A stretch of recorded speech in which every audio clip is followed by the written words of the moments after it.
Welcome to the Oracle's Rest, a place where stories unfold slowly, where time softens,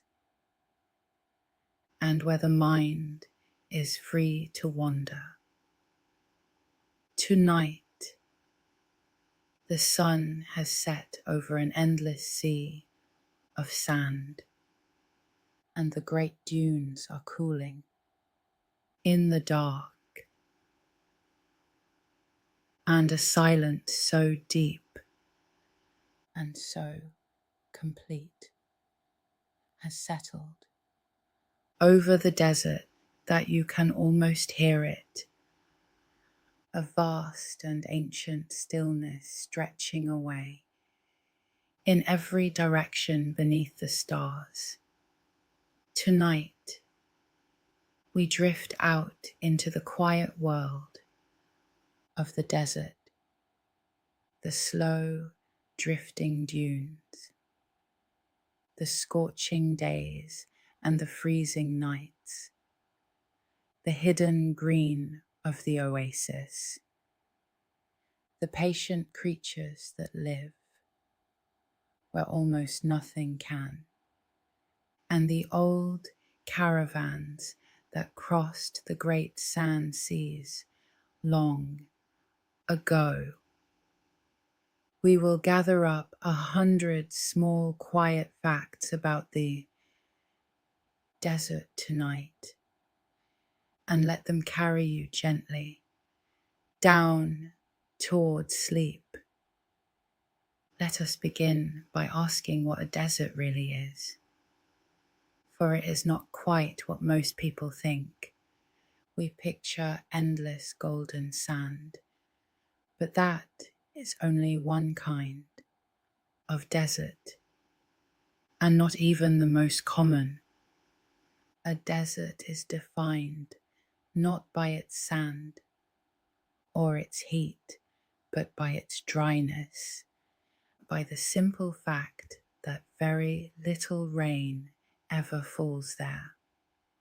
A true desert receives less than about 10 inches of rain in a whole year, and the driest receive far less than that, sometimes almost none at all. It is the absence of water, more than anything else, that makes a desert, and by that measure, the deserts of the world are far larger and far stranger than we usually imagine. Something like 1/3 of all the land on earth is desert or nearly so. Dry country where water is scarce and life must struggle to hold on. Deserts are not a small exotic corner of the world, but one of its great and dominant landscapes spread across every continent, covering 1/3 of all the ground beneath our feet. And here is the first surprise. The largest desert on earth is not hot at all. It is cold. It is Antarctica, that vast frozen continent at the bottom of the world. For although it is buried in ice, almost no snow or rain ever falls there. And by the true measure of dryness, it is the greatest desert of them all, a white and frozen desert larger than the whole of Europe. There is a place in Antarctica, a set of ice-free valleys, where it is thought that no rain has fallen for perhaps 2 million years, one of the driest places anywhere on the planet, a bare, cold desert of rock and wind. So, the very largest desert on Earth is a desert of ice, which is a strange and wonderful thing to hold in the mind. The largest hot desert, the one we usually picture, is the Sahara, spread across the whole top of Africa. It is almost unimaginably vast, nearly as large as the entire United States or the whole of China. A single desert stretching across an entire continent, from the Atlantic in the west to the Red Sea in the east. To cross it is to travel for thousands of miles through sand and rock and searing emptiness. And yet, as we will see, this greatest of hot deserts was not always a desert at all. The scale of the Sahara is difficult to take in. It spreads across nearly a dozen different countries, filling almost the whole width of a continent. And within it, there are distances so great and emptinesses so complete that a person could travel for many days and see no living thing at all. Only sand and stone and sky. There are stretches of it larger than whole nations where scarcely anyone lives, where the dunes roll on unbroken to the curve of the earth. To stand in the deep heart of such a desert is to feel a bareness and a bigness almost, beyond the mind's grasp, the land emptied of everything but its own vast, simple elements, sand below and sky above, and the long, clean line of the horizon between. There are great deserts on every continent. There is the Arabian desert with its vast, empty heart of sand. There is the Gobi, cold and stony, spread across Mongolia and northern China. There is the Kalahari and the Namib in the south of Africa, the great deserts of Australia at the heart of that dry continent, the Patagonian desert at the tip of South America, the Atacama along its western coast, and the deserts of North America, the Mojave and the Sonoran, and the Chihuahuan, and the Great Basin. Wherever the rain is blocked, or the air runs dry, the desert takes hold. Let us understand why the deserts lie where they do, for there is a quiet order to it. Many of the greatest deserts, the Sahara and the Arabian and the Australian, sit in two broad bands circling the globe a little way, north and south of the equator. there, high in the sky, air that rose over the tropics and dropped its rain comes sinking back down toward the earth, warm and dry and wrung out of all its moisture. And where that dry air descends, the deserts spread beneath it. Other deserts lie in the shadow of great mountains, for when moist air is forced up and over a high range, it drops its rain on the near side and comes down the far side dry, leaving a rain shadow, a dry land in the lee of the mountains. The Gobi lies in the shadow of the Himalayas, and other deserts hide behind their own great ranges, starved of rain by the mountains that stand between them and the sea. And there are deserts along certain coasts that are among the strangest of all, for they lie right beside the ocean, and yet are bone dry.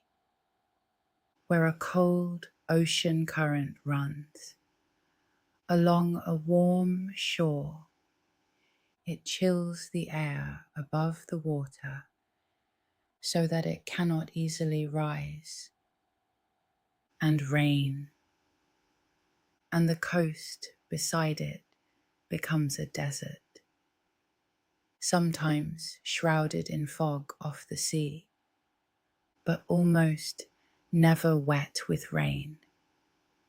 The Namib on the coast of Africa and the Atacama on the coast of South America are such deserts, deserts of fog and dryness right at the ocean's edge. The Atacama is the driest desert of all, the driest place on the whole of the earth outside the frozen poles. There are weather stations in the Atacama that have never, in all the years of watching, recorded a single drop of rain. Some parts of it are so dry, so utterly without water, that they are used as a stand-in for the planet Mars, a place on Earth as close to another world as we can find, where scientists test the machines they hope to send across space. And yet, even here, we will find life clings on, and the Namib may be the oldest desert on Earth, a desert that has been dry for a very long time indeed, perhaps 50 million years or more, so ancient that it was already an old desert when creatures we would recognize were young. To stand in the Namib is to stand in one of the most ancient landscapes on the planet, a desert older than almost any other on Earth.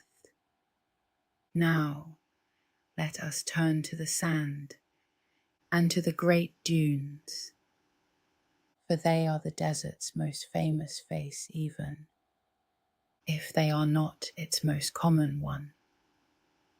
In truth, only a small part of most deserts is covered in sand, perhaps a fifth or a quarter, no more. Most of the desert is bare rock, or endless plains of gravel and stone, swept clean by the wind. But where the sand does gather, it gathers in vast seas, great oceans of dunes rolling away to the horizon. And these are called sand seas, and some of them are enormous, larger than many countries. The largest continuous sea of sand in the world lies in the Arabian desert, a place so vast and so empty that it is called the empty quarter, a great trackless ocean of dunes larger than many nations, where the sand rolls on for hundreds of miles with scarcely a living thing in sight. To enter it is to enter one of the emptiest places on earth. The sand itself is mostly tiny grains of quartz, worn down over ages, rounded and polished by endless tumbling in the wind until each grain is smooth, and the wind is forever moving it, forever shaping it, piling it into the great dunes, and then slowly, patiently, moving the dunes themselves across the land. For the dunes are not still, they creep. The wind carries the sand up the gentle windward slope of a dune and drops it over the steep far side, grain by grain, so that the whole dune inches slowly forward, marching across the desert over the years, a hill of sand on the move, so slow that you cannot see it, but moving all the same. Dunes come in many shapes, depending on the wind and the sand. Where the wind blows steadily from one direction, the dunes form graceful crescents, curved like new moons, their horns pointing downwind. Where the sand is plentiful, long, straight ridges of dune run for miles in parallel lines. And where the winds come from many directions, the sand piles up into great star-shaped dunes, with arms reaching out in several directions, and these star dunes can grow to be the tallest of all, for they stay in one place and simply grow higher and higher over the centuries. The tallest dunes on earth rise many hundreds of feet from base to crest, great mountains of sand taller than the tallest buildings in most cities. And the dunes can sing. It is one of the strangest and most wonderful things about the desert. Certain large dunes, under the right conditions, when the dry sand slides down their steep faces, give out a deep, booming hum, a low, droning note that can go on for minutes and can be heard for miles. A sound so loud and so strange that ancient travelers thought it was the voice of spirits in the sand. This singing of the sand comes from the countless grains sliding and vibrating together in just the right way, and it remains one of the eerier marvels of the desert. A great dune humming its deep note across the silent land. There are smaller wonders in the sand as well. The wind ripples the surface of the dunes into delicate patterns, endless rows of little ridges, as though the sand were water frozen in motion. And when lightning strikes the sand, its tremendous heat can fuse the grains together in an instant into a hollow tube of glass, branching down into the dune. Along the path the lightning took, a strange root-like sculpture of natural glass buried in the sand, formed in a single searing flash. And in some deserts, the minerals in the ground grow into clusters of bladed crystals that look uncannily like the petals of a flower, formations the desert people call desert roses, blooms of stone that took ages to grow beneath the sand, the tallest dunes on earth of all are found in a desert of China, where great mountains of sand rise perhaps 1,500 feet from base to crest, taller than almost any building humankind has ever raised, and yet made entirely of loose blown sand, held up by nothing but the endless patient work of the wind. To climb such a dune is to climb a shifting mountain, sinking with every step, the sand sliding away beneath the feet.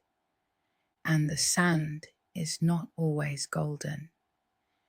In some deserts, the grains are stained red and orange by iron in the rock, so that the dunes glow a deep rust color in the low sun, great red waves rolling across the land. In one desert, there are dunes of pure white, not of ordinary sand at all, but of fine white gypsum, so that the dunes gleam like snow under the sun, cool and pale, a white desert stretching to the hills. There are even dark dunes of black volcanic sand in some places. The desert wears many colors, gold and red and white and black, depending on the stone from which its sand was ground. The rest of the desert, the great part that is not sand, has its own names and its own faces, There are the vast plains of gravel and pebbles, swept bare by the wind, stretching flat to the horizon. There are the high rocky plateaus of bare stone, scoured and cracked by the sun. And there are the strange sculptures the wind carves from the rock over ages, ridges and spires worn into flowing shapes by the endless blowing, sand standing like the hulls of ships across the empty land. The desert is rock as much as sand, stone worn and carved and swept by the tireless wind. In some deserts there are great flat beds of dried mud and salt, the floors of ancient lakes that dried up long ago, cracked into endless tiles stretching to the horizon, flat as a table and hard as brick.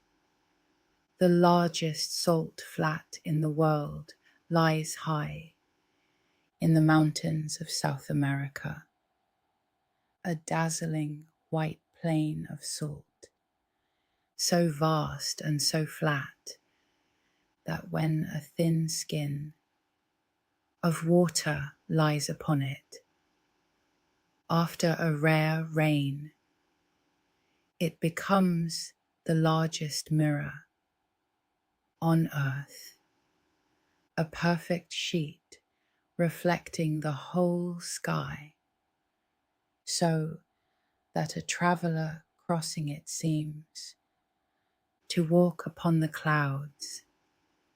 And one of these desert lake beds sits below the level of the sea itself, in the same valley that holds the record for the greatest heat, the lowest dry land in all of North America, a sink of salt and cracked mud lying far beneath the distant ocean.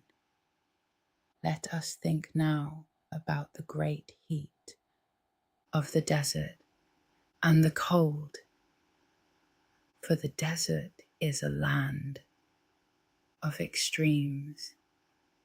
In the daytime, under the fierce sun, the desert can grow astonishingly hot, the highest air temperature ever reliably recorded anywhere on Earth was measured in a desert valley, a place fittingly named for a furnace, where the air once reached some 134 degrees on the old scale, hot enough that the ground can blister the skin and the very air seems to shimmer and burn. The sand and rock drink in the sun all day until the surface grows hot enough to cook upon, and the heat rises in waves off the baking ground. But then the sun goes down and the desert does something that surprises many people. It grows cold. Sometimes it grows bitterly, freezingly cold, even after the most scorching of days. For the same dryness that makes the desert a desert, the clear skies and the thin, dry air, with almost no moisture in it, means that once the sun is gone, there is nothing to hold the day's heat. In wetter lands, the moisture in the air acts like a blanket, trapping the warmth through the night. But over the desert, the air is dry, and the sky is clear, and the heat of the day simply radiates away, up into space, quickly and completely, and the temperature plunges. The difference between the blazing afternoon and the cold desert night can be enormous.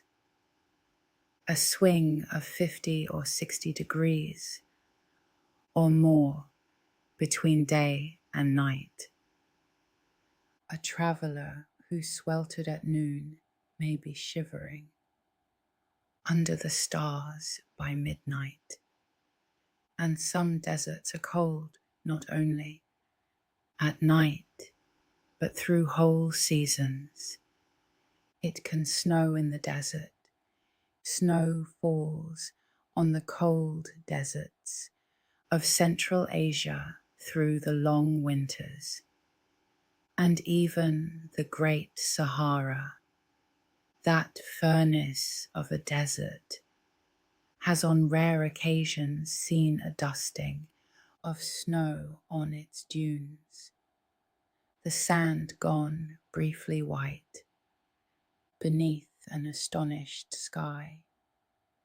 The desert is not simply a hot place.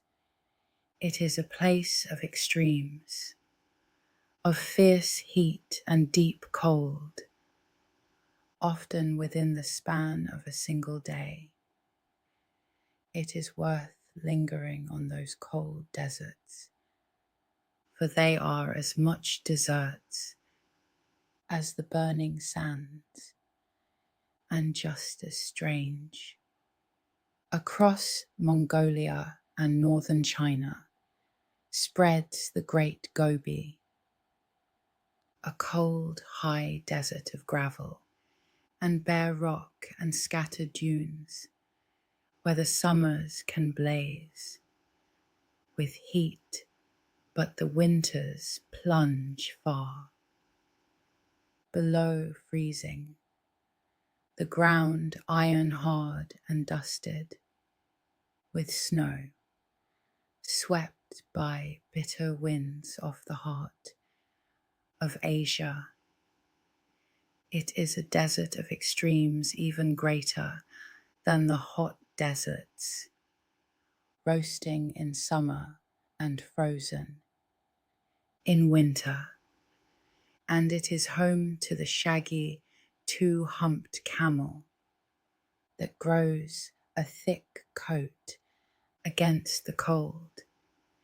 In the deserts of Central Asia lie great seas of sand with names that mean the black sand and the red sand.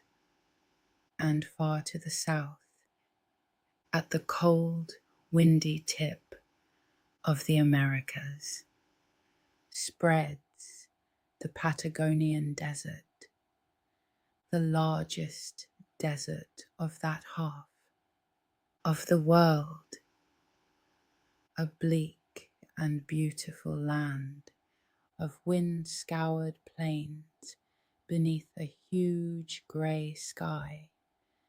These cold deserts are dry for the same reason as the hot ones, starved of rain by distance, from the sea or by the mountains, that stand in the way, and they are every bit as much deserts, only deserts of cold rather than of heat, where the great enemy is not the burning sun, but the freezing wind. Now let us think about water in the desert, the precious, rare thing around which all desert life must turn. Rain, when it comes at all, often comes seldom and strangely. It may not rain for months or for years, and then a sudden storm may dump a whole year's rain in an hour, and because the hard dry ground cannot soak it up fast enough, the water rushes across the surface and pours down the dry stream beds, which can fill in minutes and become raging torrents, a flash flood roaring down a channel that was bone dry an hour before. These dry stream beds, empty and dusty for most of the year, are one of the desert's quiet dangers, for the flood can come from a storm you never even saw, falling far away over the hills. But the rain, when it comes, can also work a small miracle. In some deserts, after a rare, good rain, the bare ground bursts into flower. Seeds that have lain in the dry soil for years, sometimes for many years, waiting, spring suddenly to life all at once. And for a few brief weeks, the desert is carpeted in wildflowers, a blaze of color stretching to the horizon where days before there was only bare dust. This is the desert bloom, and in some places it is a rare and famous wonder, the dead seeming land flowering all at once, and then, as the water fades, quietly returning to dust to wait for the next rain, however many years away that may be. And there is a wonder that comes with the desert rain that you can smell before you can see. When the first drops of a rare storm strike the long dry ground, the desert releases a sudden sweet earthy fragrance, a smell that rises up out of the very dust, made of the oils that dry plants and soil have held all through the drought, loosed all at once by the falling water. It is one of the most beloved smells in all the world, this scent of rain on thirsty ground, and nowhere is it stronger or more longed for than in the desert, where the people can smell the rain coming from far off and lift their faces to it, breathing in the sweet fragrance of water returning to the parched land. In the American deserts, the smell of desert rain is above all the resinous scent of one common shrub released by the wet, so that for the people of those lands, The very smell of rain and the smell of that plant are one and the same. The unmistakable perfume of the desert come alive. And there are the oases, the green and watered places. That are the desert's hidden treasures. An oasis is a place where water reaches the surface in the midst of the dry land, sometimes from a spring, sometimes from deep underground water welling up, and around that water life gathers, palm trees and greenery and shade. A small green island in the vast dry sea. Much of the water in the great desert oases is ancient. Water that fell as rain long ago. Thousands or even tens of thousands of years back in wetter times, and has lain deep underground ever since, a hidden store of old water beneath the sand, where it rises, or where people dig down to reach it. An oasis blooms, and for thousands of years these green islands have been the lifelines of the desert, the places where travelers and towns and whole caravans could find water and shade and rest. To come upon an oasis after long miles of bare sand is one of the great joys of the desert. Suddenly, out of the dust and the glare, there rises a band of green, a grove of date palms throwing deep, cool shade, the sound of water, the flutter of birds, gardens growing in the shelter of the trees, a whole small world of life and coolness in the midst of the dead, dry land.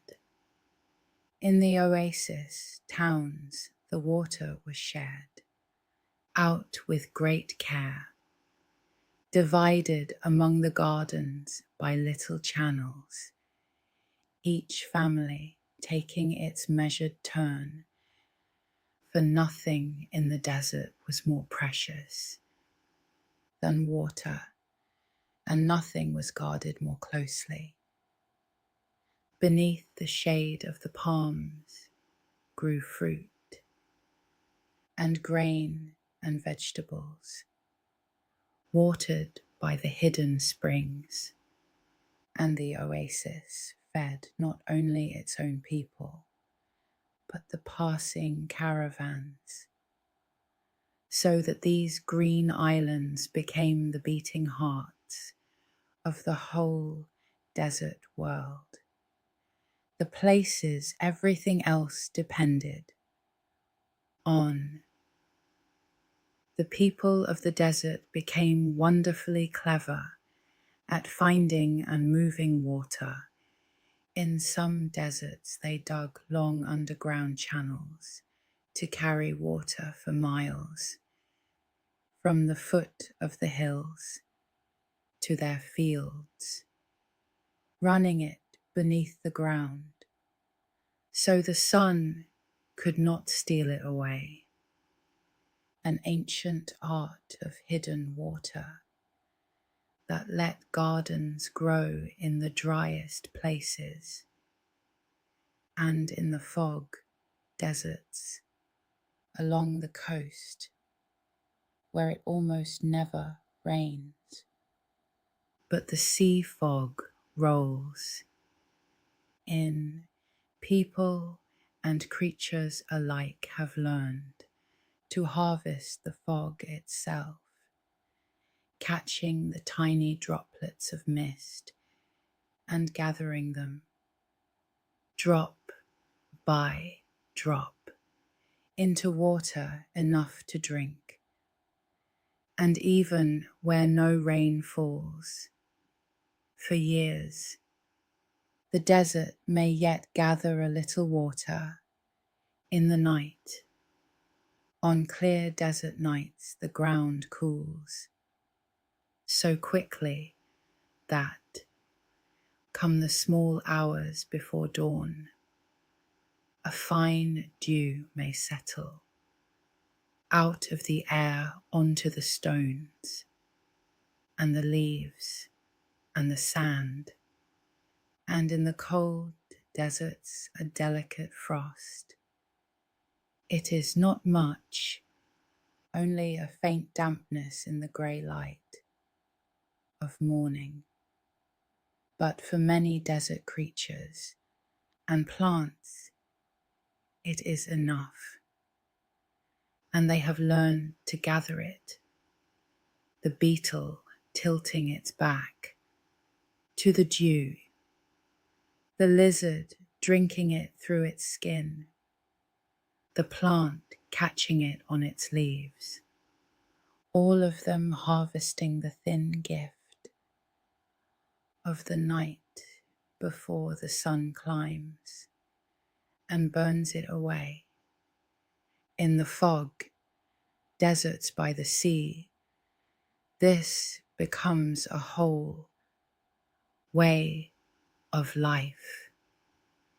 The fog rolling in off the cold water night after night and wrapping the dunes in grey, and every living thing turning to drink the mist, so that a desert that almost never sees rain is kept alive, drop by patient drop, by the fog and the dew of its cool nights.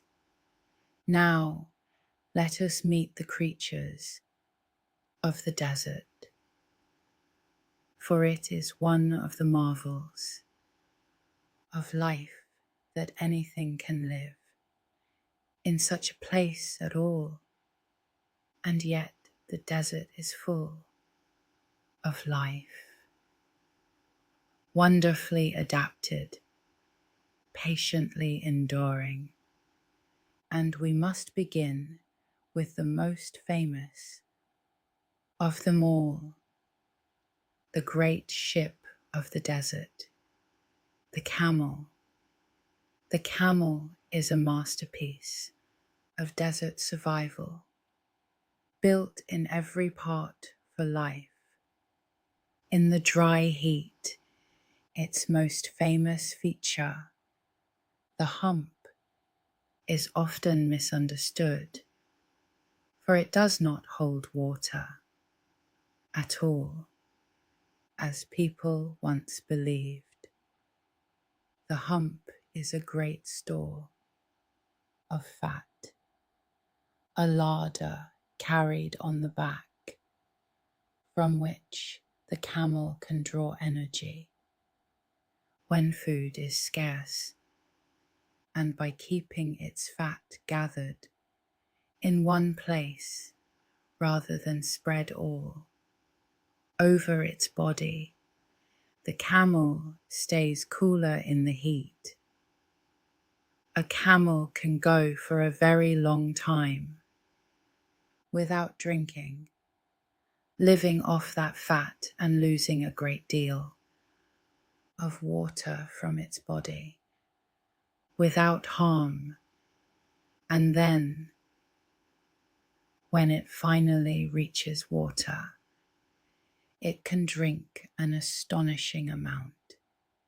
In a few minutes, tens upon tens of gallons at a single long draught, filling itself up again for the journey ahead. And the camel's body is full of other clever tricks. It can let its own temperature rise through the hot day, warming up like the desert around it rather than sweating to stay cool. And so it saves the precious water it would lose in sweat, cooling down again in the cold of the night. Its nostrils can close against the blowing sand. It has 2 rows of long lashes to keep the sand from its eyes, and a 3rd clear eyelid it can sweep across to clean them. Its feet are broad and splayed, spreading wide on the soft sand, so it does not sink like natural snowshoes for the dunes. It wrings almost every drop of water back out of its food and its waste before letting them go, from nose to foot. The camel is built for the desert, and it has carried people and their goods across the great sand seas for thousands of years. There are 2 kinds of camel, and they suit 2 kinds of desert.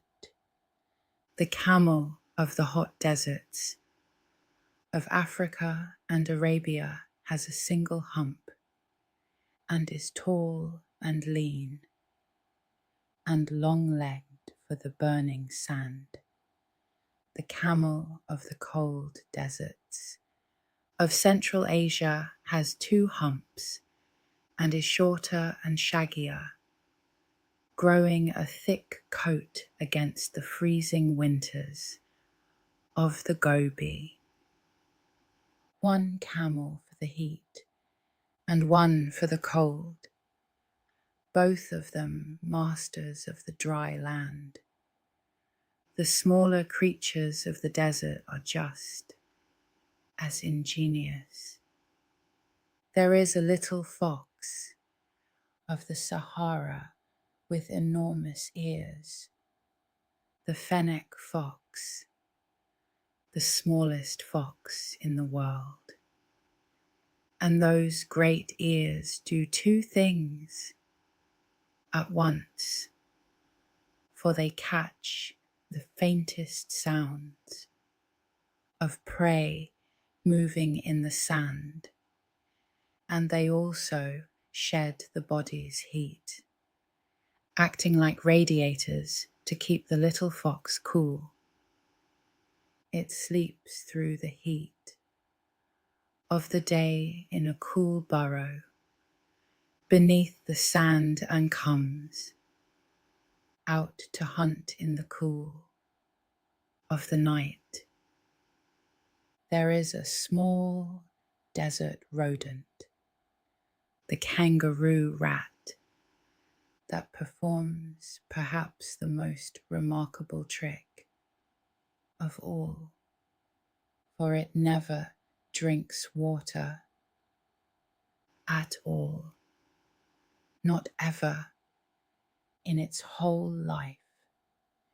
It gets all the water it needs from the dry seeds it eats, its body wringing moisture from its food and wasting almost none, its waste nearly dry, so that it can live out its entire life in the desert without ever once taking a drink. It hides in its burrow by day and forages by night, a creature that has solved the great problem of the desert so completely that it has no need of water at all. Many desert animals have learned this same lesson, to hide from the terrible heat of the day and live instead by night. This is one of the great secrets of desert life. When the sun is high and the surface is baking, most of the desert's creatures are not to be seen at all, for they are hidden away deep in burrows beneath the sand, where it stays cool and moist, or tucked into the shade of a rock or a bush, waiting out the heat. And then, as the sun sets and the desert cools, the hidden world comes out.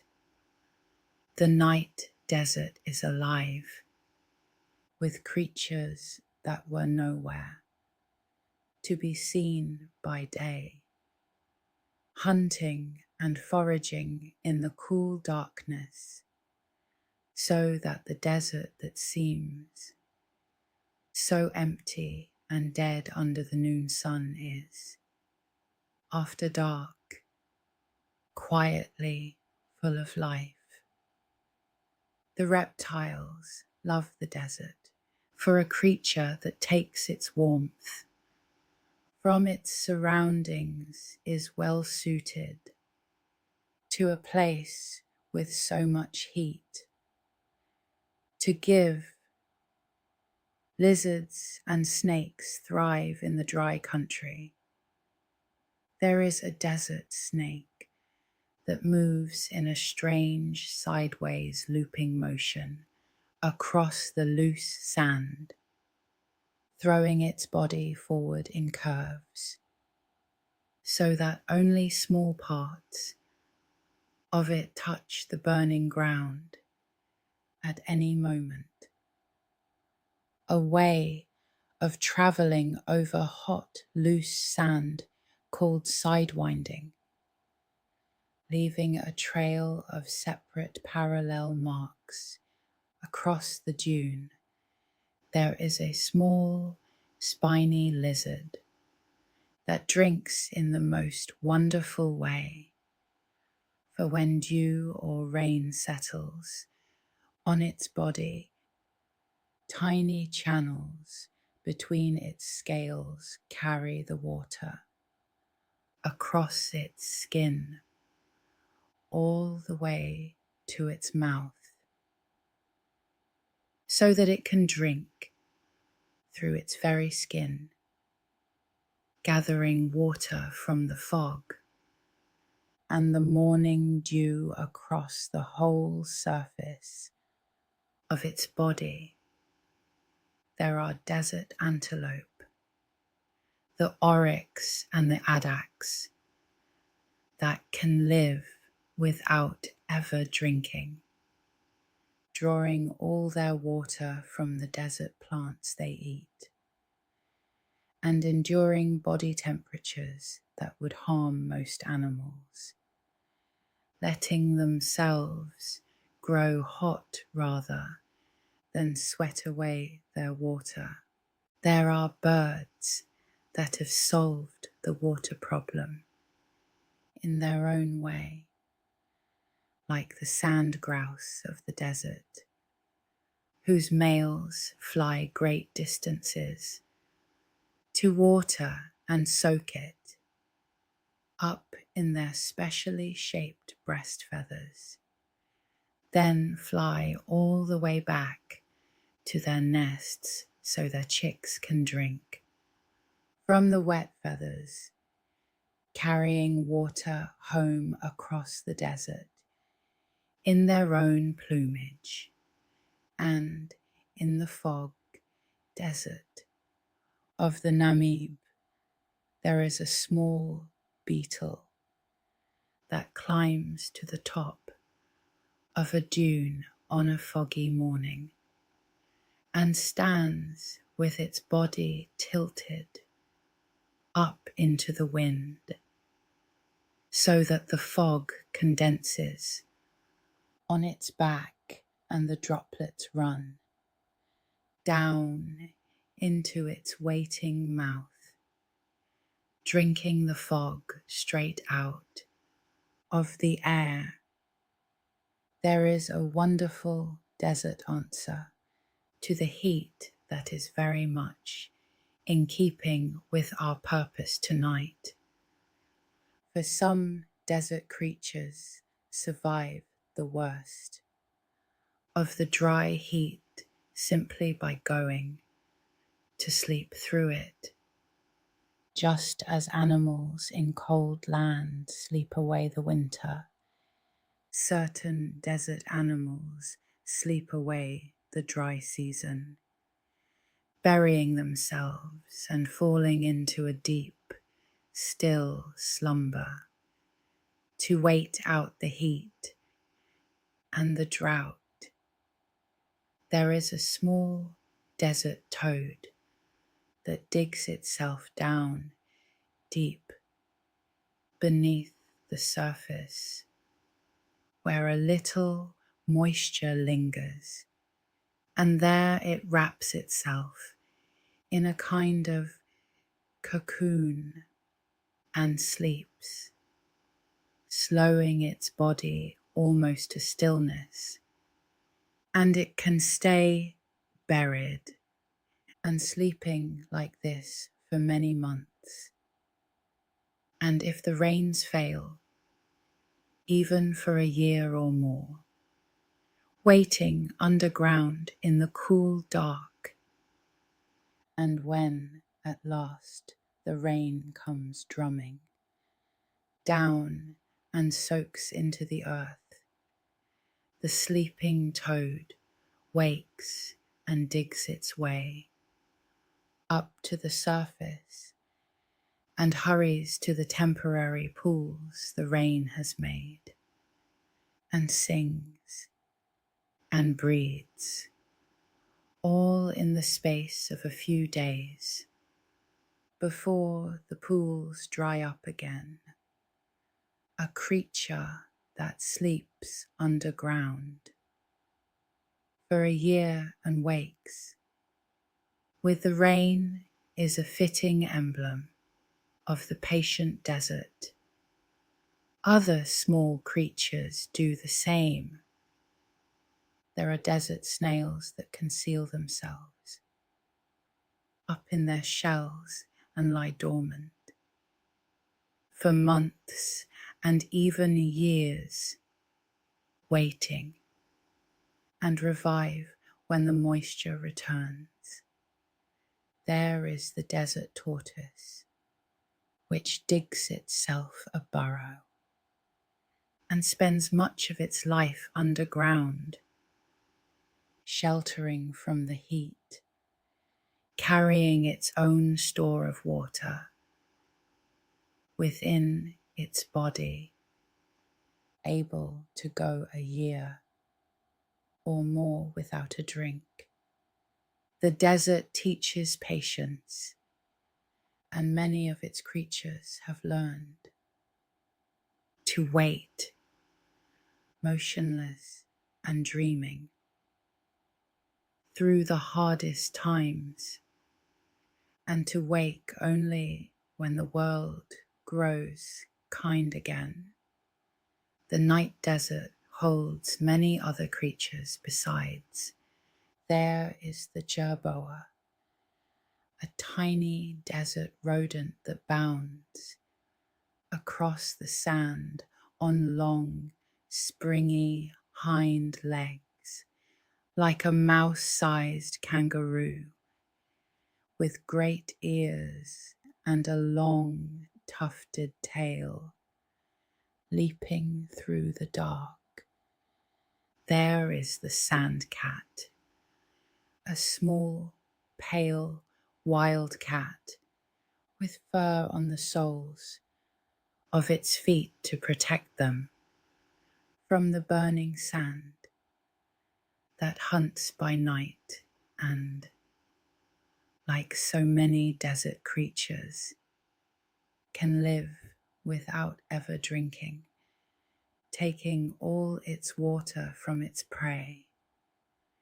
There are scorpions, ancient armored creatures little changed for hundreds of millions of years, that hunt in the dark and can survive for months on almost nothing, and that glow, strangely, a soft blue-green under the light of the moon and the stars, when there is any ultraviolet in it, so that the night desert secretly shines with them.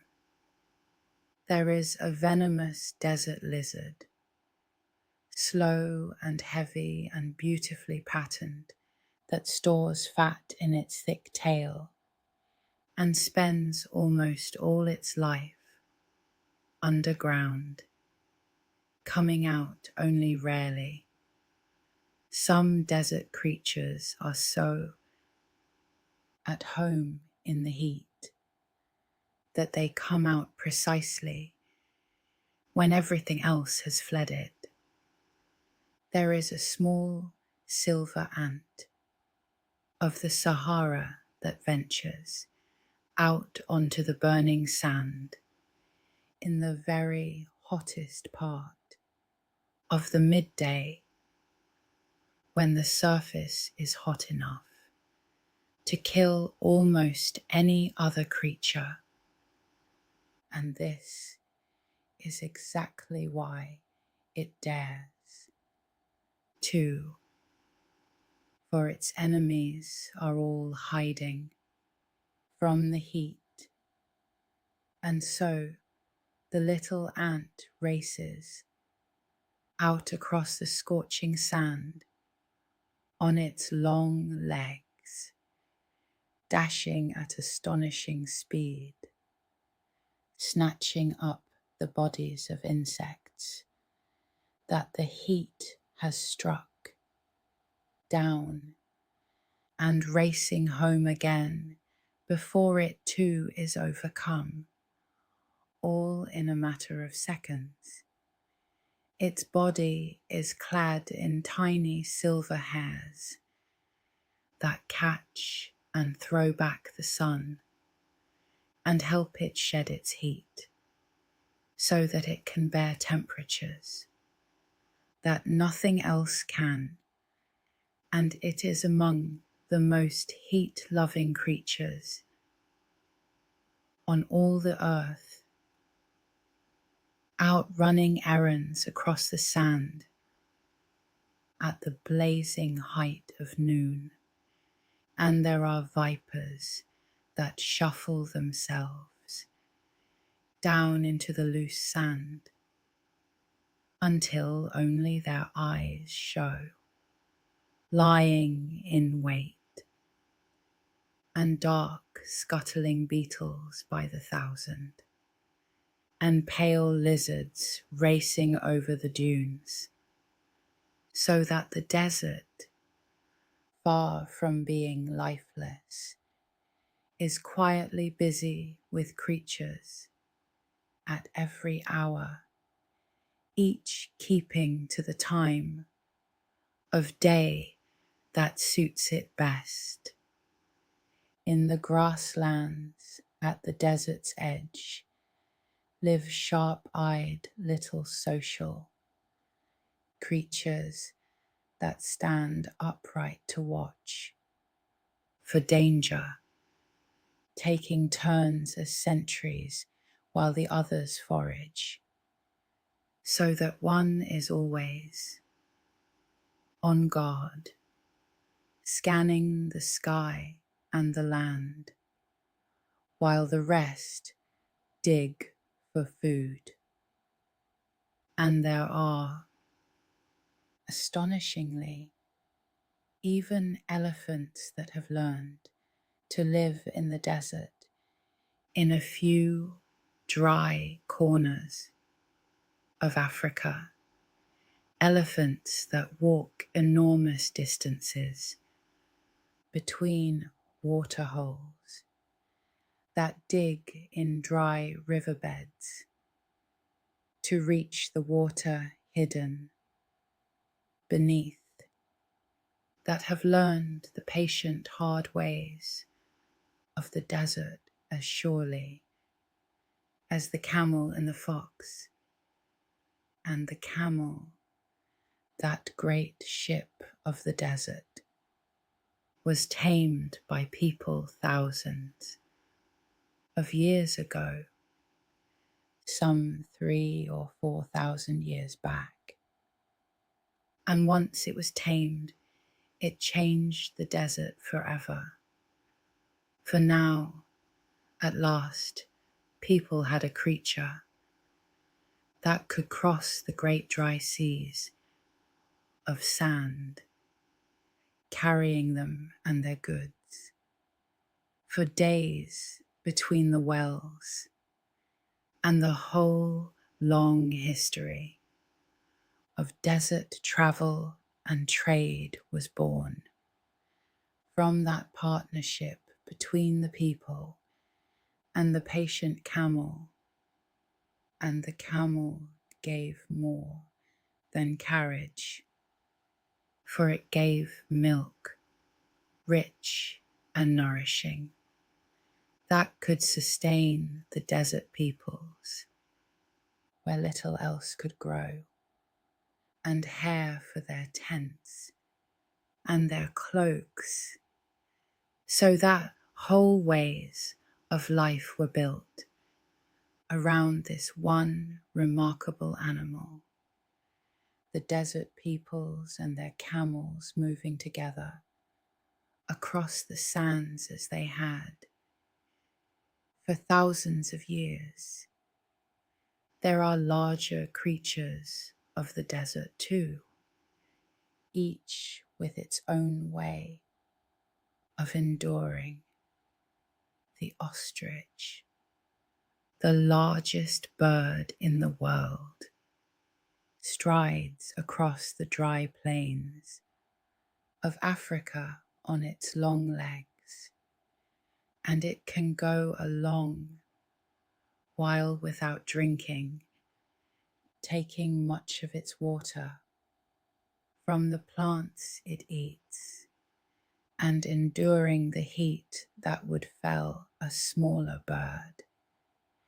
There is a swift, long-legged bird of the American deserts that would rather run than fly, dashing across the ground after lizards and insects, drawing its water from the prey it catches, and even carrying a special way of ridding its body of extra salt so that it can drink from the rare and briny desert pools.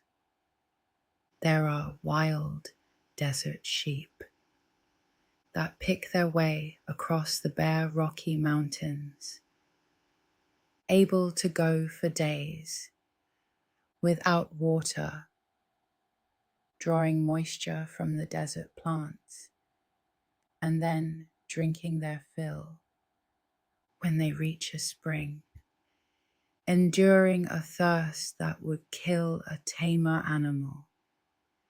And across all these creatures run the same clever desert tricks, worn in different shapes.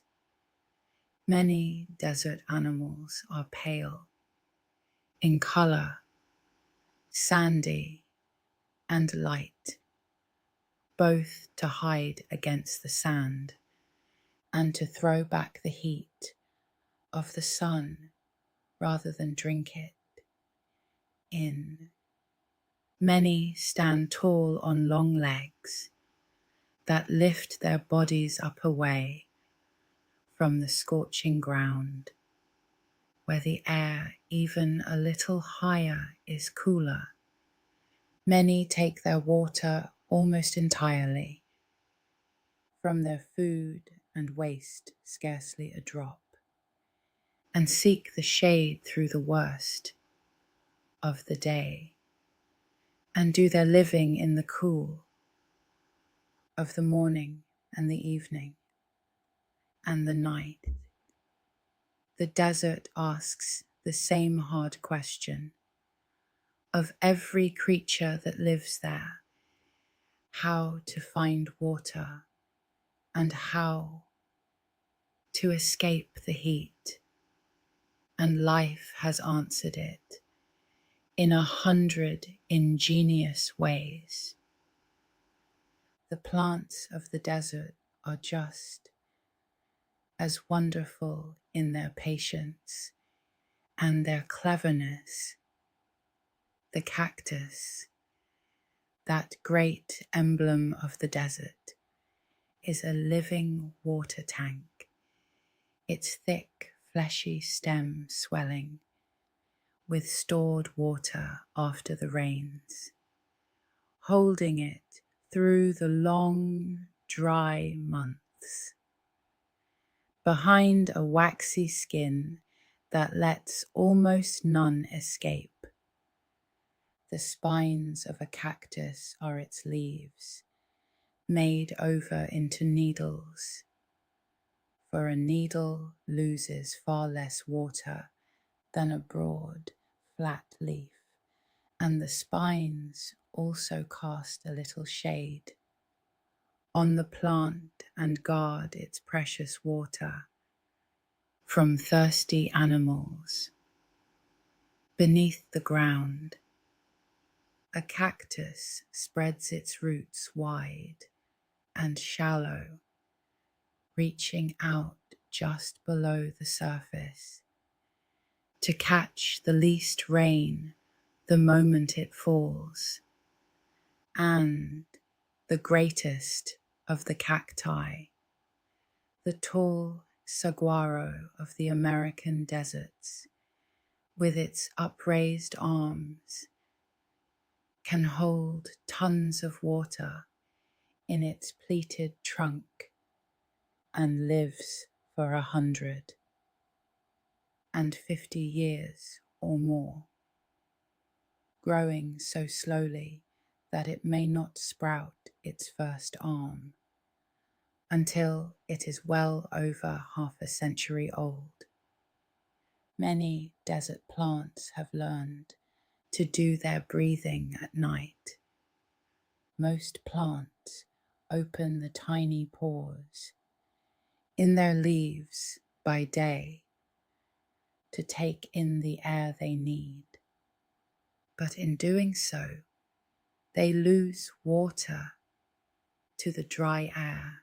The desert plants, many of them, keep their pores shut tight through the hot day and open them only in the cool of the night, taking in what they need under cover of darkness when far less water will be lost. A patient reversal of the ordinary way of things, breathing by night to save water by day. And some desert plants live for an almost unimaginable length of time. In the Namib, there grows a strange low plant that puts out only 2 leaves in its whole life, 2 long, leathery straps that grow and split and curl across the ground. For century after century, drinking the coastal fog some of these plants having lived for over 1,000 years, a few perhaps for 2,000, growing their same two leaves slowly across the sand since before the fall of ancient empires. And in the American deserts there grows a humble bush that spreads outward in a slowly widening ring as its center dies and its edges creep on, so that a single ring of these bushes, all one plant joined beneath the ground, may have been growing outward for many thousands of years. One of them thought to be nearly 12,000 years old, quietly alive since the end of the last ice age. Above all the desert plants stands the date palm, the tree of the oasis, which for thousands of years has been the very heart of desert life. The date palm thrives exactly where other trees cannot, sending its roots down to the hidden water, while its crown stands in the full blaze of the sun. And the old desert saying holds that the date palm likes to keep its feet in the water and its head in the fire. It gives sweet, nourishing fruit that can be dried and carried and stored, and shade for the crops beneath it, and wood and fiber for building. And it can live for 100 years and more, so that a single palm may feed and shade many generations. Around these trees the oasis gardens grew, and whole desert peoples built their lives beneath the date palms. Other desert plants reach down instead. Of up, there is a desert tree whose roots are among the deepest ever found on earth, driving down and down through the dry ground in search of water, reaching depths of over 150 feet below the surface, far deeper than the tree stands tall.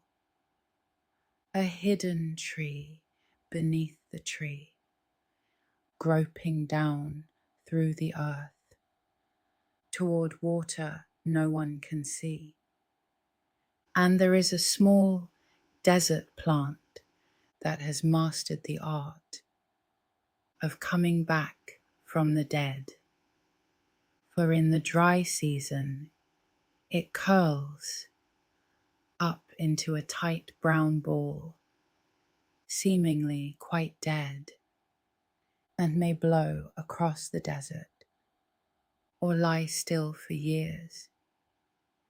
And yet the moment it is touched by water, it unfurls and greens and lives again, resurrected by the rain. And in one American desert grows a strange spiky tree with upraised arms, a kind of giant desert lily grown to the size of a tree, slow and ancient and twisted. That has become the very emblem of that dry land. Now let us come to the thing the desert most wants us to feel tonight, the silence and the slowness, for these are the true spirit of the desert more than any fact of sand or heat. The desert is one of the quietest places on the whole of the earth, away from the towns and the roads.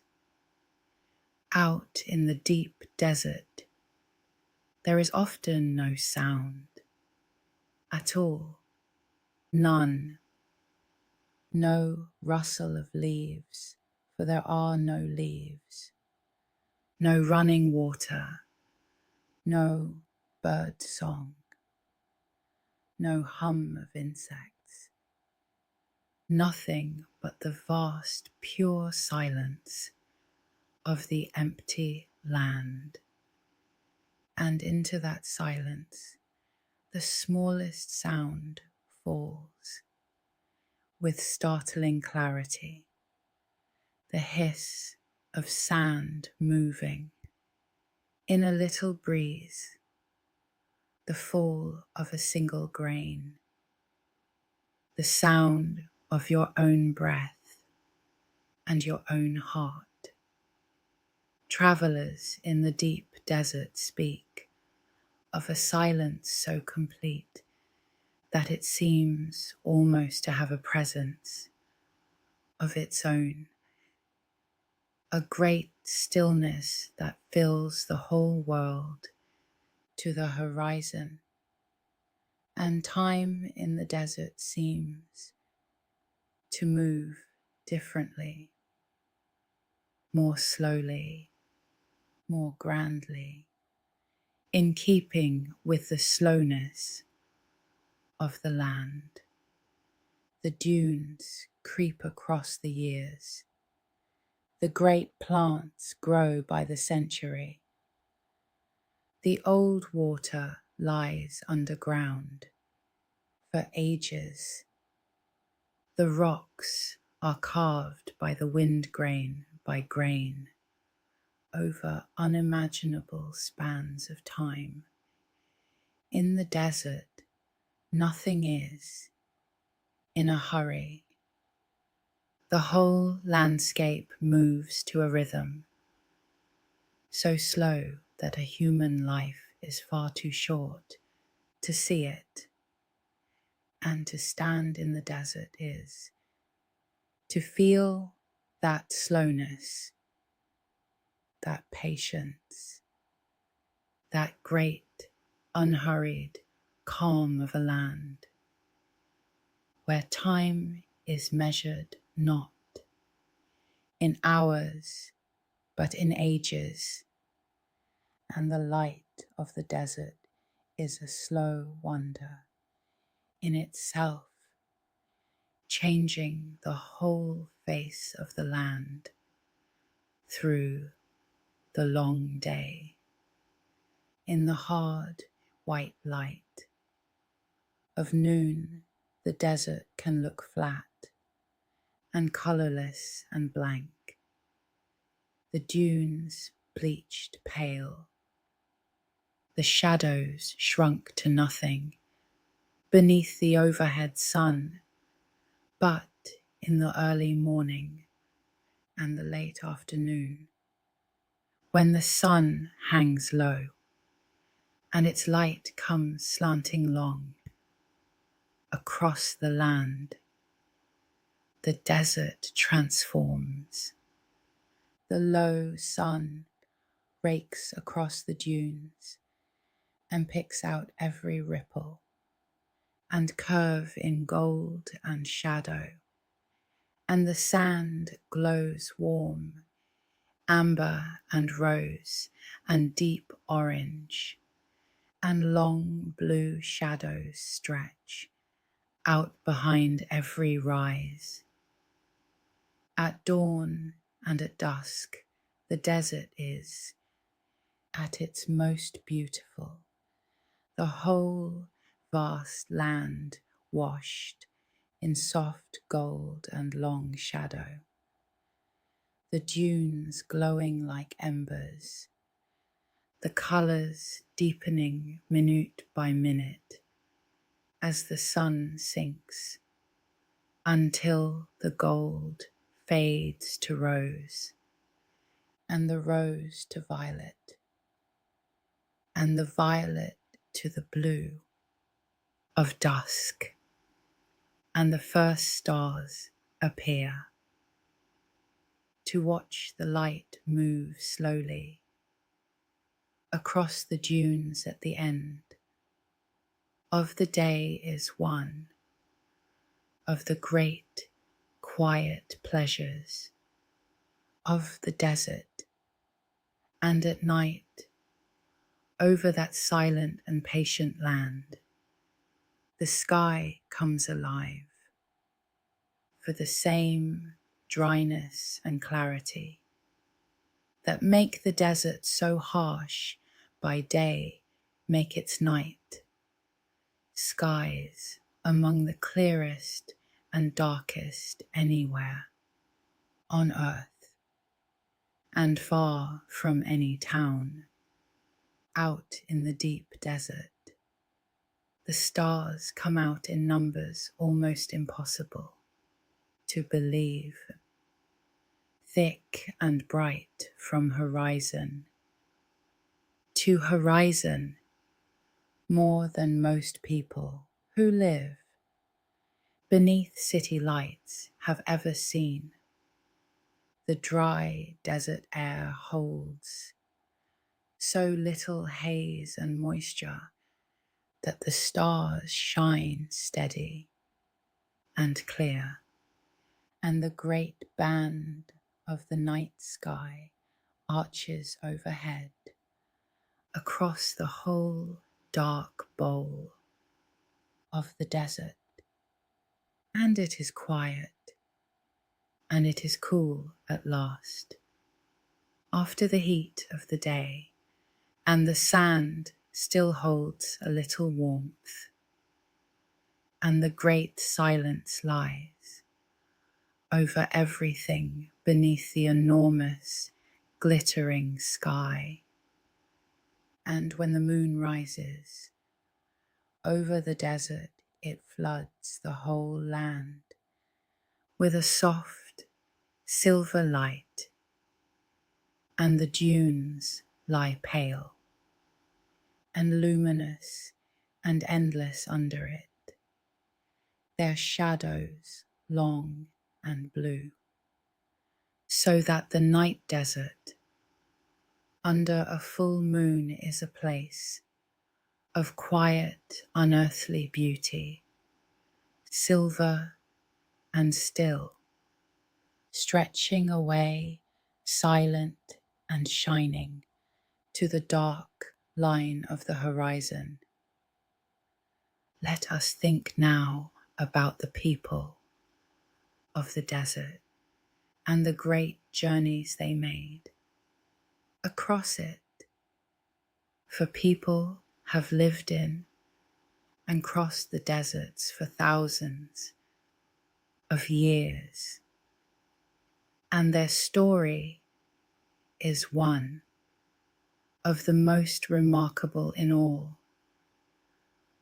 of human history, to cross a great desert on foot with no map but the stars and the shape of the dunes, carrying your own water at the mercy of the heat and the sudden storms, was one of the hardest journeys a person could attempt, and yet people did it again and again for thousands of years, tying the far sides of the desert together with their long, slow caravans. The caravan was the great answer to the desert, a long line of camels roped together, laden with goods and water, moving slowly across the sand, from oasis to oasis, from well to well, guided by people who knew the desert as we know our own streets, across the Sahara. Great caravans of hundreds and sometimes thousands of camels carried goods for thousands of miles, and above all, they carried salt, great slabs of salt cut from mines deep in the desert, salt so precious in the lands to the south that in some places it was traded for its weight in gold. Northward went the gold and the goods of the south. Southward went the salt and the goods of the north. All of it borne on the backs of camels across the greatest desert on earth, in journeys that could take months, and across the deserts of Asia ran the most famous trade, root of all, the long chain of roads and caravan tracks by which silk and spices and treasures passed between the far east and the west, crossing terrible deserts along the way, where the caravans moved from oasis town to oasis town across the sand and the stone. Whole cities grew rich as way stations on these desert routes, green and prosperous oasis towns, where the caravans rested and traded, some of them growing famous and wealthy far out of proportion to their size, simply because they sat at the crossing of the desert roads. The desert peoples themselves became some of the most skilled and hardy travelers the world has known. They learned to navigate by the stars and by the shapes of the dunes, to find water where none seemed to be, to endure the heat and the cold and the thirst, to wrap themselves against the sun and the blowing sand. Some of them wore flowing robes, and veils dyed a deep indigo blue, so that the dye rubbed off onto their skin and gave them the name of the blue people of the desert. They knew the desert as a home, not a wasteland, and they moved across it with their herds and their tents, following the scarce water and the scarce grazing, living lightly and freely upon the great dry land. These desert peoples lived in tents woven from the dark hair of their goats and camels, tents that could be struck and packed and carried on, and pitched again wherever the grazing and the water led, so that whole families and clans moved slowly across the desert with their herds, at home everywhere and nowhere, carrying their houses with them, and out of the hardness Of the desert grew one of the most beautiful of all human customs, the deep law of hospitality. In a land where a traveller without water might die, and where anyone might one day be that traveller, it became a sacred duty to take in the stranger who came to your tent, to give food and water and shelter freely, to ask no questions until the guest was fed and rested, to share what little you had with a traveller was the highest of desert virtues, for all knew that their own life might one day hang upon another's kindness. And so, around the desert fires, in the cool of the night, the sharing of food and the slow ceremony of coffee or tea became something close to sacred, a warmth of welcome as deep as the desert was harsh. And people did more than cross the desert. They built in it.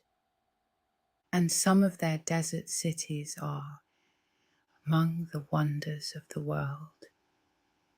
In a canyon in the Arabian desert, an ancient people carved a whole city out of the living rose-red rock, its temples and tombs cut straight into the cliff faces, and they were such masters of water that they gathered and channeled every drop of the rare desert rain through hidden pipes and cisterns to keep their hidden city alive in the dry hills on the southern edge of the Sahara.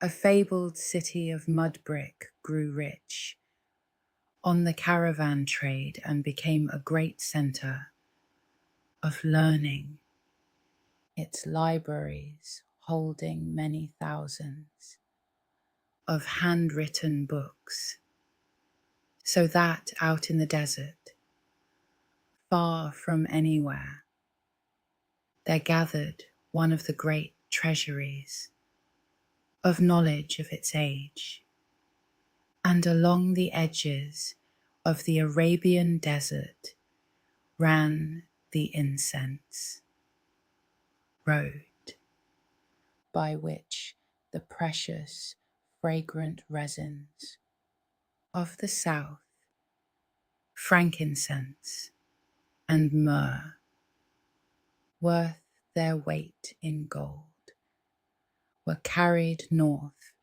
by caravan across the sands, making the desert traders wealthy on the trade in sweet smoke.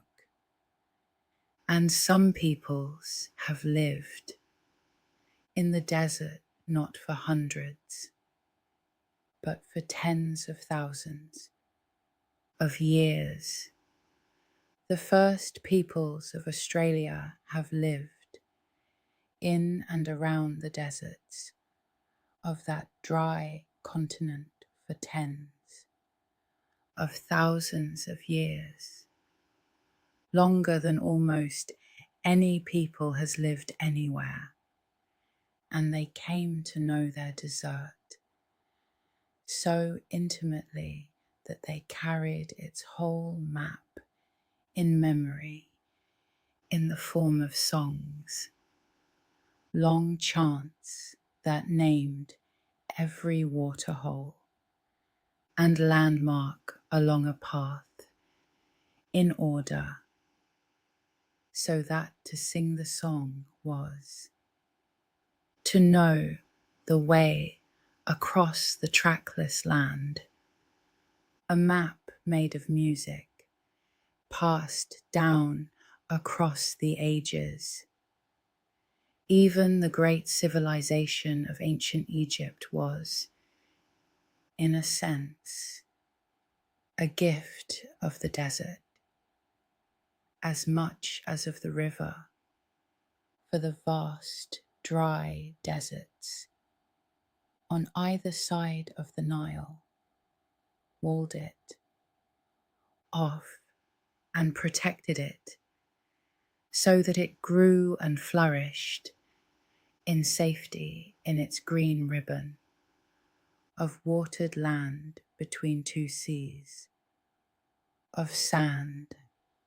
Now, here is one of the most astonishing facts about the desert, and it concerns the greatest desert of all. The Sahara has not always been a desert. Only a few thousand years ago, within the memory of the human story, the Sahara was green.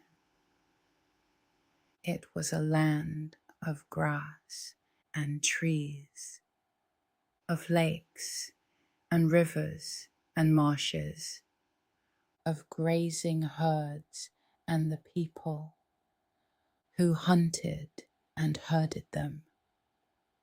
A great green savanna where now there is only sand.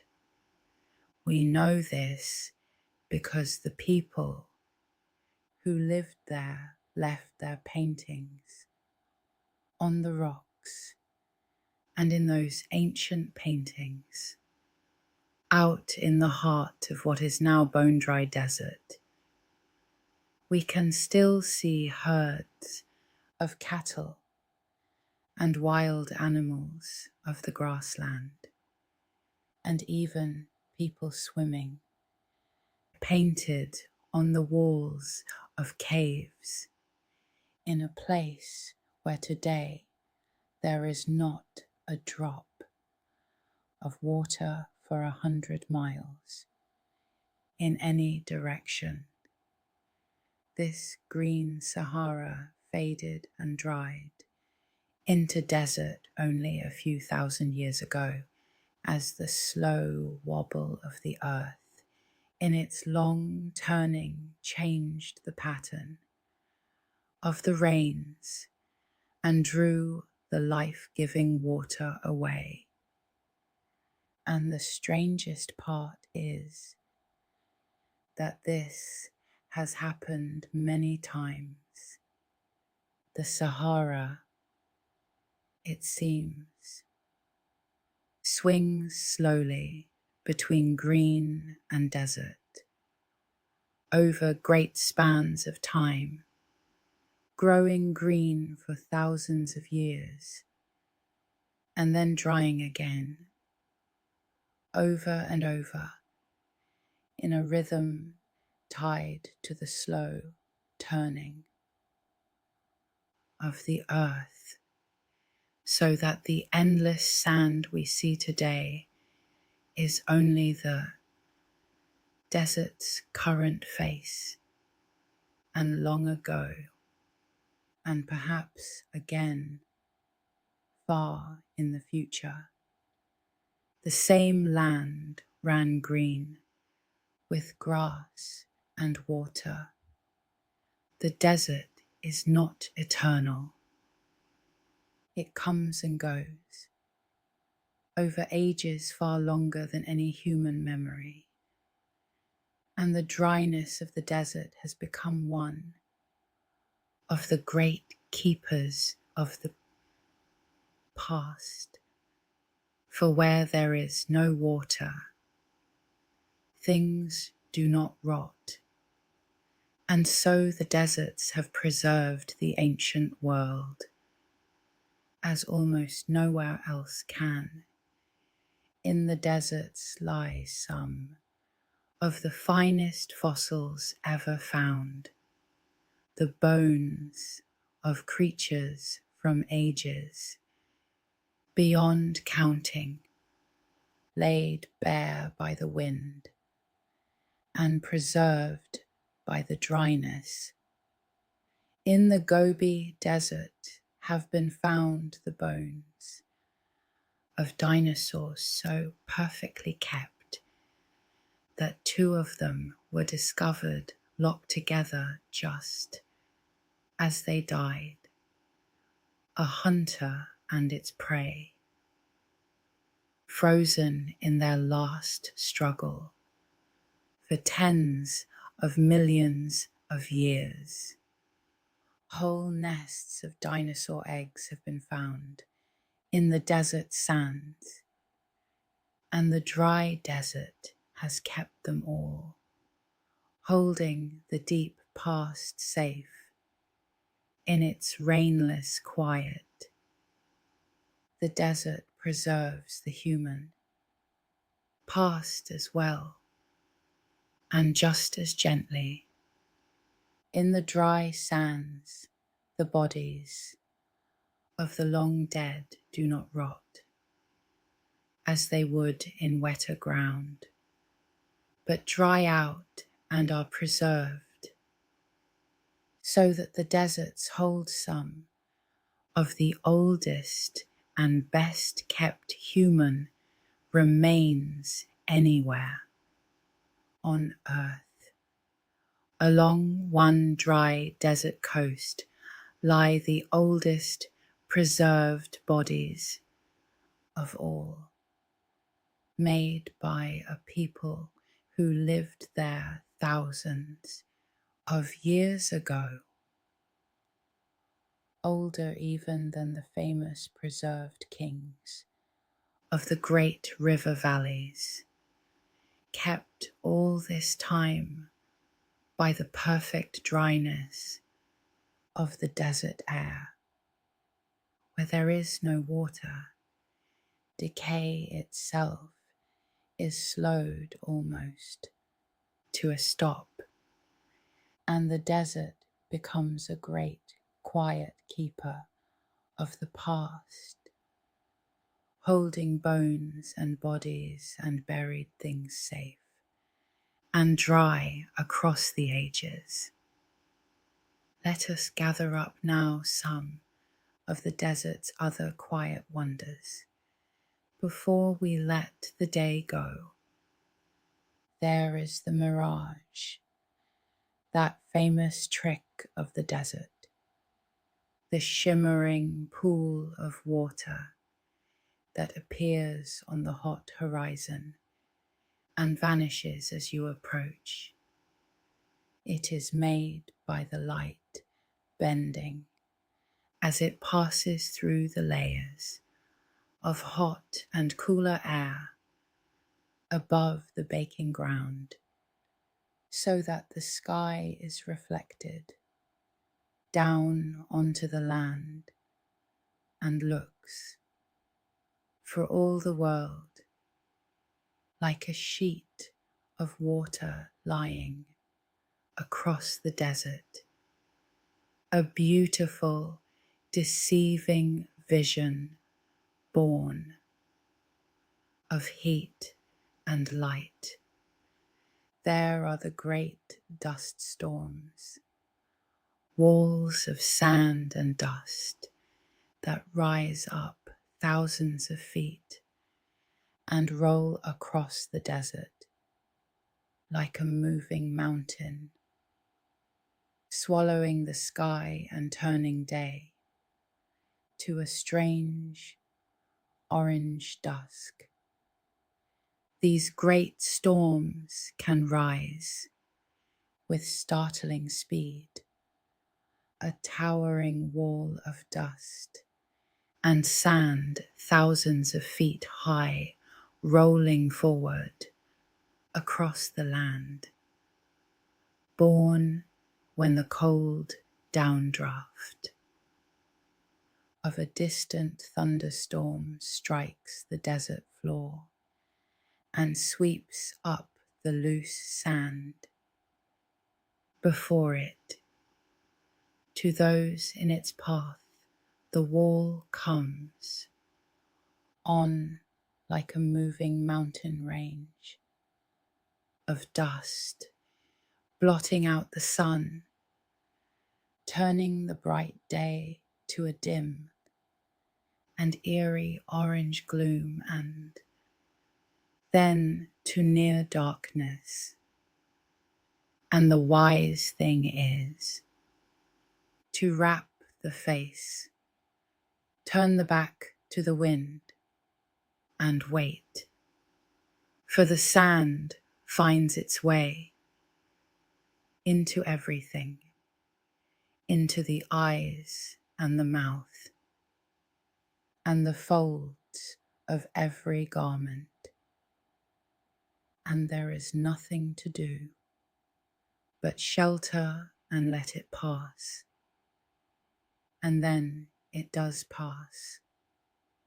And the wind dies, and the sun returns, and the desert lies quiet again, as though nothing had happened, only the dunes a little rearranged, the ripples all freshly drawn, and the dust of the desert travels farther than you might ever guess.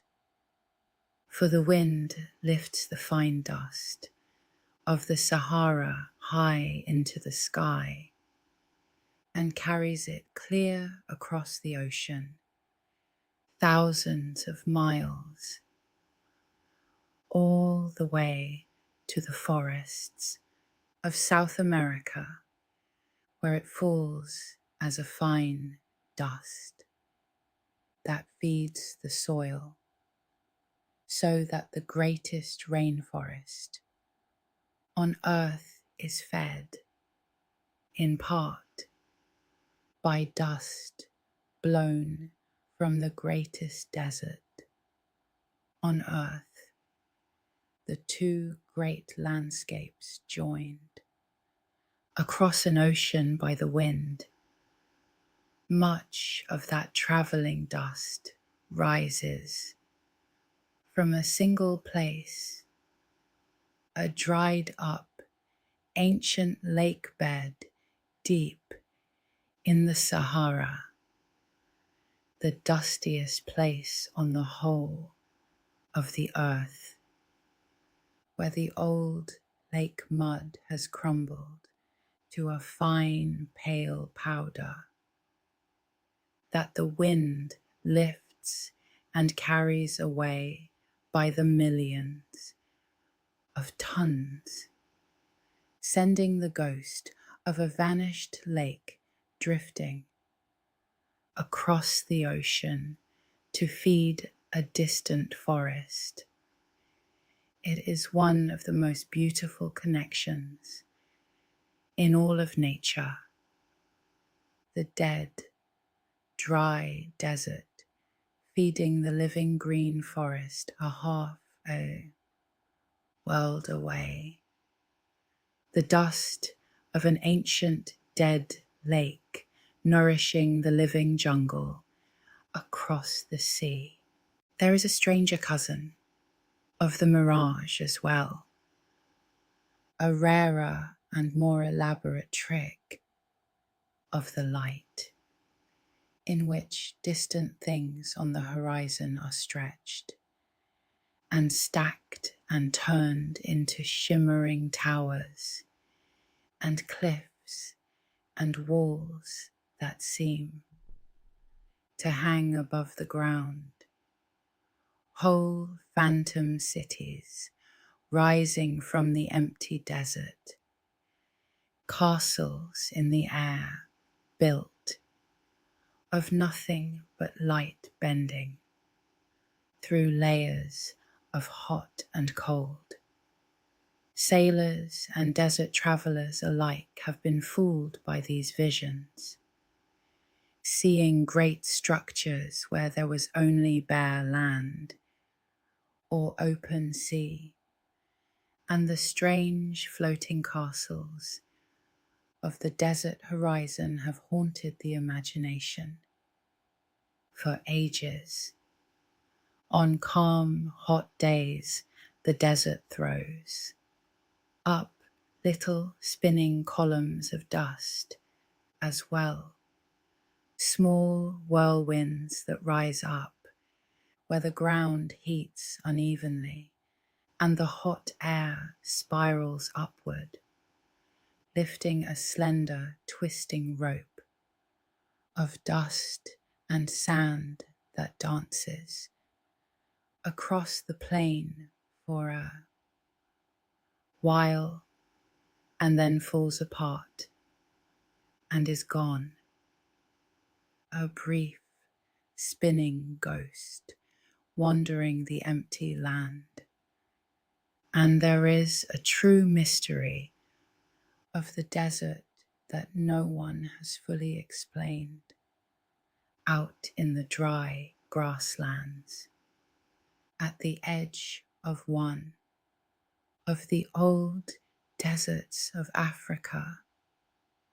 There, scattered across the land in their thousands, are bare circular patches of earth, round and empty, ringed by grass, spread out in a strange, regular pattern across the plain as far as the eye can see.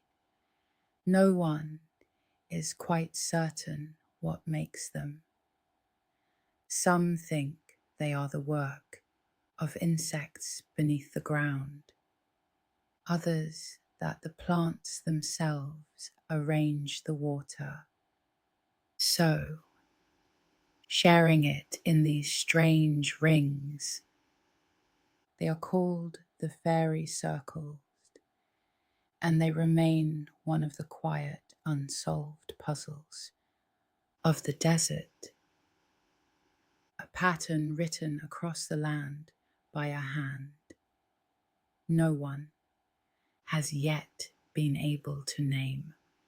There are the strange sailing stones of one desert lake bed, heavy rocks that somehow move slowly across the flat, dry mud, leaving long trails behind them, a mystery that puzzled people for years until it was found that on rare cold nights, a thin skin of ice forms and the light wind pushes the ice, and the ice carries the stones gently along so that the rocks go sailing across the desert floor at a pace too slow for any eye to see. There is the desert varnish, the dark, shining coating that forms on desert rocks over thousands of years, on which ancient people scratched their pictures. There are the rocks carved into strange shapes by the endless sand-blasting wind, standing like sculptures in the empty land. And through all of it runs that great defining quiet, the silence and the slowness and the vast, unhurried patience of the desert. It is a hard land and a spare one, and yet it has a beauty like nowhere else on earth. The clean sweep of the dunes, the enormous sky, the pure line of the horizon, the deep stillness, the sense of a world stripped down to its bare and ancient bones, to rest in the desert, in the cool of the night, after the heat of the day, beneath the enormous stars, in that great and perfect silence, is to feel a peace that is difficult to find anywhere else. The peace of an empty and ancient and endless land. And because the desert is so bare, stripped of the soil and the green cover that hide the bones of the land, in wetter places, it lays open the deep history of the earth as almost nowhere else.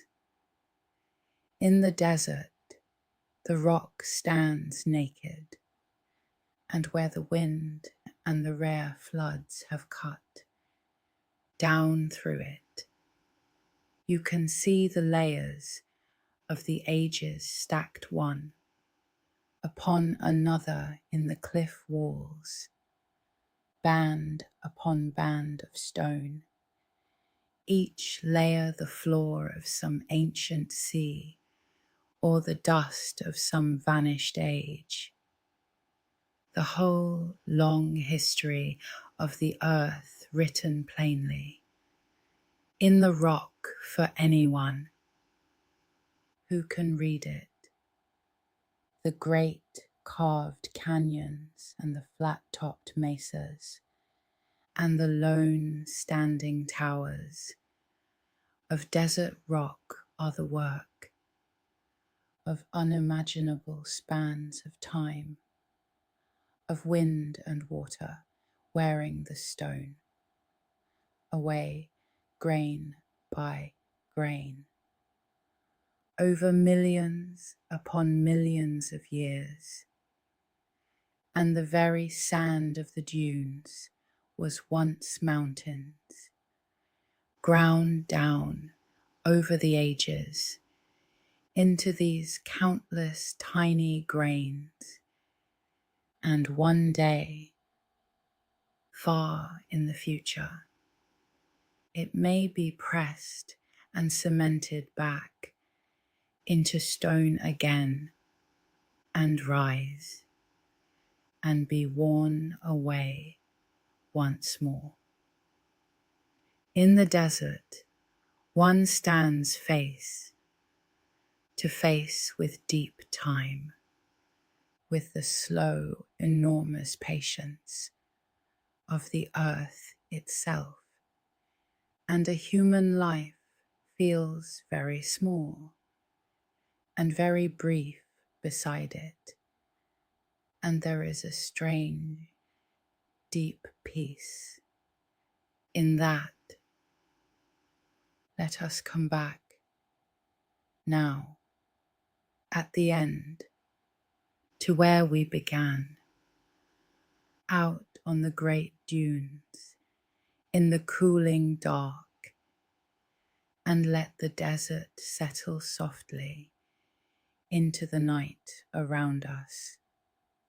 The sun is long gone. The last warmth is fading from the sand. The creatures of the night are stirring. In the cool, the little fox with its great ears, the small feet moving over the dunes. The great dunes stand dark against the stars, cooling, silent, patient as ever. And over it all, the enormous sky wheels slowly, and the silence lies deep and complete across the endless sand. Rest now, and let the mind drift out over the sleeping desert, across the great dunes cooling under the stars. Let the day's heat fade away, the way it fades from the sand. Let everything grow quiet as the deep desert at night. The dunes dark and still, the sand cooling slowly, the great silence everywhere, the enormous sky, the endless patient land at rest beneath the stars. Rest now, drift, sleep.